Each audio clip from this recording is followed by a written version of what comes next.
नाम जप में तभी प्रीति होगी जब वाणी मौन का आश्रय ले।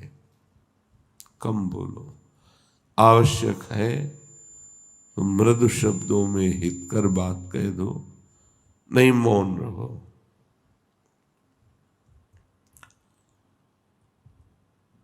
वाणी को जितना तुम संभाल संभाल करके नाम जप में लगाओगे तो तुम्हारा अभ्यास बन जाएगा नाम जप करने का। ऐसी आदत पड़ जाएगी कि जरा सा छूटने का भ्रम हुआ कि आपकी जलन होने लगेगी, नाम छूट गया, आप परेशान होने लगेंगे। फिर तो उपासक की ऐसी प्रबल निष्ठा जगती है वो 24 घंटे नाम जाप करने का लोभ पैदा हो जाता है। 24 घंटे नाम जपते हुए सो गया, जगते ही नाम जप, तो उसकी पूरी रात नाम जप में ही मानी जाती है। जो थोड़े से नाम जपने में संतोष कर लेता है उसे भगवदानंद की अनुभूति नहीं होती। जैसे बड़े जोर की भूख या प्यास लगे तो एक एक क्षण मांग होती, कब पानी मिले, कब भोजन मिले। इसी प्रकार नाम प्रेमी का भी एक क्षण भी नाम के बिना नहीं जा सकता। अगर कहीं भूल हुई तो बहुत कष्ट होता है उसे। तद स्मरणेन परम व्याकुल तेति। नाम है, संख्या से जपो तो रुचि बढ़ेगी। अगर आपका अभ्यास बिना माला, बिना किसी बाहरी प्रयास के अंदर निरंतर चलने का अभ्यास है तो इसमें संख्या जोड़ने की आवश्यकता नहीं। किसी ने प्रश्न किया था कि अगर बिना संख्या के नाम जप करते हैं तो उसका फल मिलेगा कि नहीं मिलेगा। तो क्या संख्या से नाम जप करने पर फल मिलता है क्या? नाम जपने से फल मिलता है। वो जैसे भी आप जपें, वो अविनाशी त्रिगुणातीत नाम जैसे भी उच्चारण हो आपका मंगल करेगा। साधक को कोई एक पद्धति अपनानी चाहिए नाम जप की। महापुरुषों ने कई पद्धतियां बताई हैं। एक पद्धति है श्वास के साथ नाम जप करना। लंबी श्वास खींचो, कई नाम उसमें जपो, फिर आराम से छोड़ो, कई नाम उसमें जपो। इससे आपकी एकाग्रता बढ़ेगी और नाम जप में प्रीति होगी। और संतों ने कहा श्वास श्वास नाम जपे तो दुविधा रहे न कोई। अर्थात अब दुविधा नहीं कि पता नहीं भगवत प्राप्ति होगी कि नहीं। ये नाम जप की बात है जो श्वास प्रश्वास में निरंतर नाम का अभ्यास करता है। दूसरा है अपने मानस में नाम भगवान को विराजमान करो, लिखो। राधा दिखाई दे रहा है और बार बार राधा राधा राधा। इन नाम अक्षरों में अपार सामर्थ्य है। बारंबार अपने मन से लिखो और उसे पढ़ो, उसी को सुनो, उसी को बोलो। वो नाम तुम्हारा परम मंगल कर देगा, दृढ़ अभ्यास हो जाएगी। यदि नाम का ऐसे ध्यान नहीं होता तो जो विग्रह आपको प्रभु के प्रिय हो उस विग्रह को अपने पास रखें, थोड़ी थोड़ी देर में दर्शन करें, फिर वही नाम जप करते हुए मानस पटल पर आराध्य देव का चिंतन। राधा वल्लभ लाल को हृदय ध्यान, मुख नाम।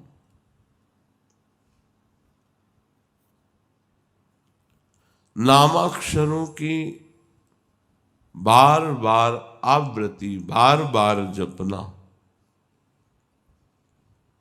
बड़ा आनंद का विस्तार हो जाता है। इससे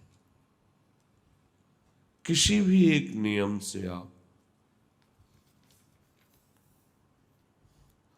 श्वास की प्रत्येक गति पर आपका ध्यान हो और प्रत्येक श्वास खींचने और छोड़ने में जितने अधिक से अधिक नाम ले सको। अगर श्वास के साथ मंत्र चलने लगा, नाम जपने लगा, तो फिर माला की आवश्यकता नहीं है। श्वास के साथ होने वाले प्रत्येक जप की दिव्य लाभ वृत्ति प्रकट होती है। फिर माला थोड़ा विक्षेप लगने लगता है। सिर घुमाओ, सुमेरु पे आवे, प्रणाम करो। वो तो मन ही मन श्वास प्रश्वास में नाम जप करता है। सदगुरुदेव भगवान की कृपा से बचपन में ही शिक्षा मिली थी, वह एक रट लग गई थी। अब निरंतर नाम हमें चलाना है। मन न लगता तो कीर्तन करते नाम का, शांत हो जाता फिर नाम जप करते। 2-4 मालाएं की तो उससे मन थोड़ी लग जाएगा प्रभु में। अच्छा है, ना करने से अच्छा है, पर आपकी मना स्थिति फिर नामाकार नहीं होगी। श्वास का जप मन का लगना जरूरी होता है, नहीं हो ही नहीं सकता। जब आप नाम जप करते हुए श्वास खींचते हैं फिर छोड़ते हैं तो मन के भागने का समय नहीं रहता, क्योंकि प्राण, मन और ब्रह्मचर्य तीनों का तारतम्य है। जो साधारण उपासक है, जिसकी अभी मनो गति में प्रवेश नहीं हुआ है, वो जिह्वा से जरूर नाम उच्चारण करे। ना बाहर उच्चारण करे तो उपांशु में उच्चारण करे। ओठ हिलने पर आवाज बाहर नहीं है। जब अभ्यास हो जाएगा तो यही उपांशु मानसिक में बदल जाएगा।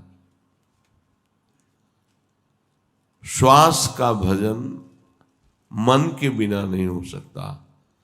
जब मन ध्यानस्थ होता है श्वास के द्वारा जपे हुए नाम पर, साथ में जीभ से भी उच्चारण हो रहा है, तो ये अद्भुत गति नाम की प्रकट कर देती है। ये वृत्ति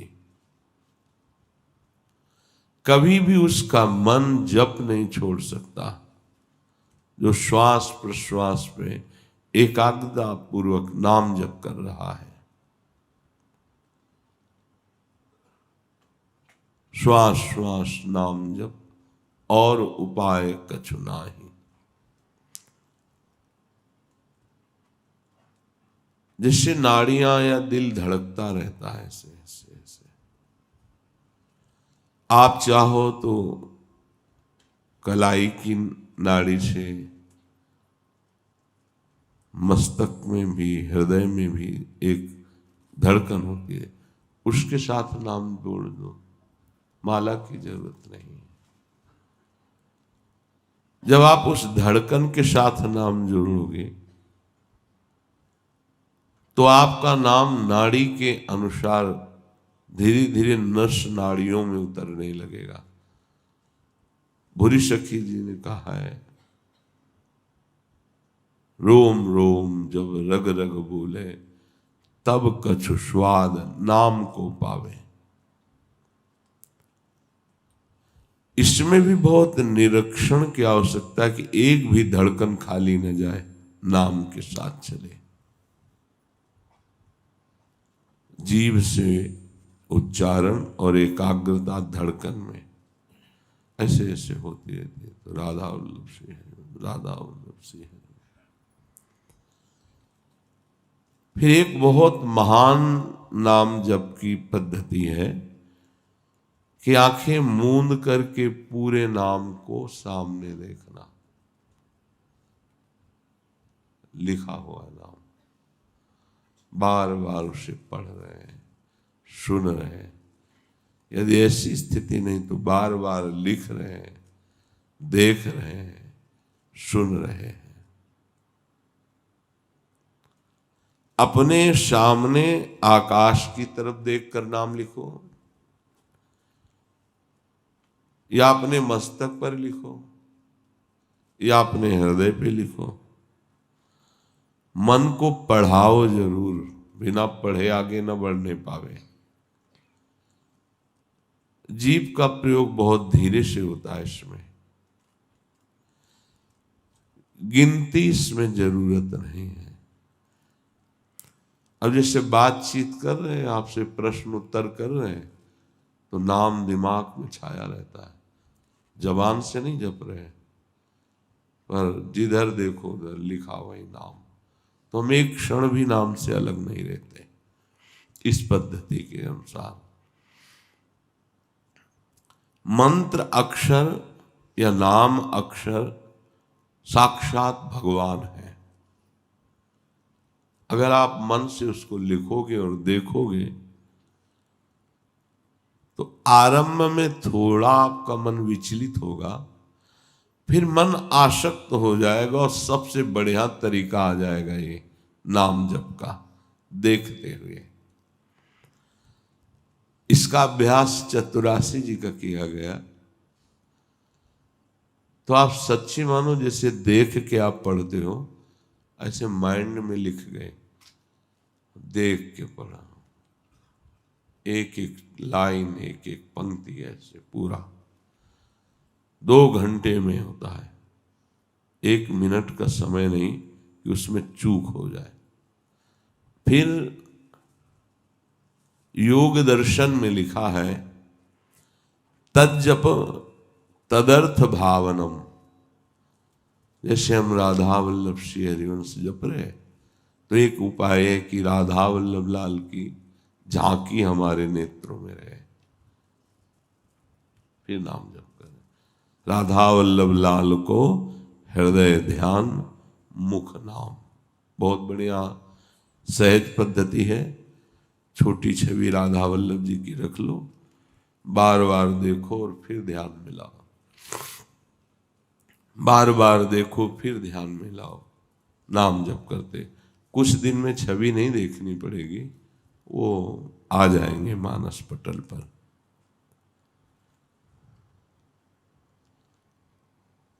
चाहे जिस मार्ग का पथिक हो, नाम के बिना सदगति प्राप्त नहीं है।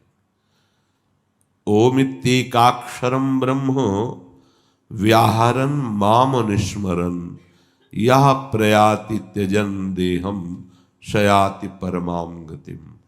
गीता जी में भगवान श्री कृष्ण कह रहे हैं कि ओम एकाक्षर नाम मुझ ब्रह्म का ही है।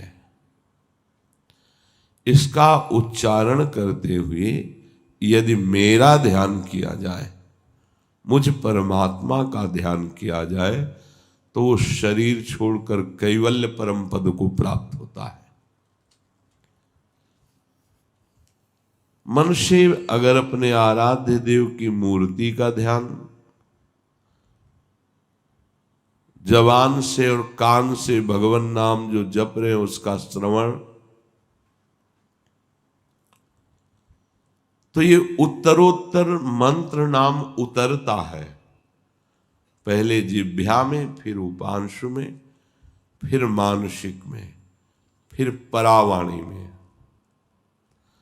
परा पश्यंती मध्यमा वैखरी, वैखरी जो आपको सुनाई दे रही है, उपांशु में चल रहा है। मध्यमा पश्यंती, वो देख रहा है नाम को, डूबा हुआ है नाम दर्शन में। परा, अब यहां जब किया नहीं जाता, यहां अपने आप होता है। जब नाम नीचे उतरकर परावाणी में विराजमान हो जाता है, तब जब किया नहीं जाता, स्वाभाविक होता है। ऐसे अभ्यास से उत्तम नाम जब प्रारंभ होता है। जिसकी नाम में रुचि और महत्व बुद्धि हो गई, विश्वास करो बेड़ा पार नहीं करना, पार हो गया। इतना स्मरण रखना चाहिए कि नाम को बेचना नहीं चाहिए। बेचना यही है कि प्रभु हमने इतने माला जपा, इस समस्या का समाधान हो जाए, ये हो जाए, वो हो जाए। अगर निष्काम भावना हो, नाम का ध्यान या नामी का ध्यान करते हुए प्रेम सहित निरंतर गुप्त भजन हो, तो बहुत जल्दी उसे भगवत साक्षात्कार हो जाए। जो उपासक नाम पर महत्व कर लेता है, अपना जीवन बना लेता है। श्री गोस्वामी तुलसीदास जी महाराज ने एक पद में कहा, नाहिन आवत आन भरोसो, नाहिन आवत आन भरोसो, यह कलिकाल सकल साधन तरु, है श्रम फलनी फरोसो, नाहिन आवत आन भरोसो। नाम के सिवा मुझ में किसी का भरोसा नहीं रह गया, गोस्वामी जी कह रहे। किसी साधन का भरोसा, किसी सिद्धि का भरोसा सब नहीं रह गया। और हम आपसे प्रार्थना करते हैं कि ये कलिकाल है, चाहे जो और साधना कर लो, जब साधना का फल मिलेगा तब तुम्हें पता चल जाएगा कि क्या फल मिला है। अर्थात साधना में लगे हुए तुम्हें परिणाम में केवल श्रम रूपी फल मिलेगा, परमानंद नहीं। नाम जब तुम्हें वास्तविक फल प्रदान करेगा, प्रेम। तप तीरथ उपवास दान मख, जेहि जो रुचय करो सो, पाए ही पे जानिबो कर्म फल, भरी भरी वेद परोसो,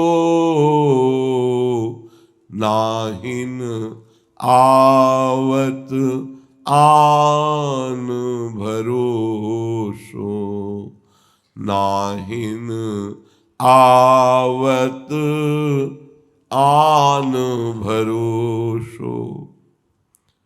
एक भगवान नाम के सिवा कोई पावन करने वाला नहीं। तपस्या कर लो, तीर्थ कर लो, व्रत अनुष्ठान कर लो, बड़े बड़े दान दे दो, यज्ञ कर लो, ये सब कर लो। वेदों ने बहुत वर्णन किया है, ये करने से ये मिलता है, ये करने से ये मिलता है। इसीलिए अपनी दिव्यता का अनुभव कराने के लिए अर्जुन जी से कहते हैं, त्रैगुण्य विषया वेदा निस्त्रैगुण्य भवा अर्जुन। बहुत वेदों ने फल परोसा है, ऐसा करो तो ये फल, ऐसा करो तो स्वर्ग में ये सुख मिलेगा।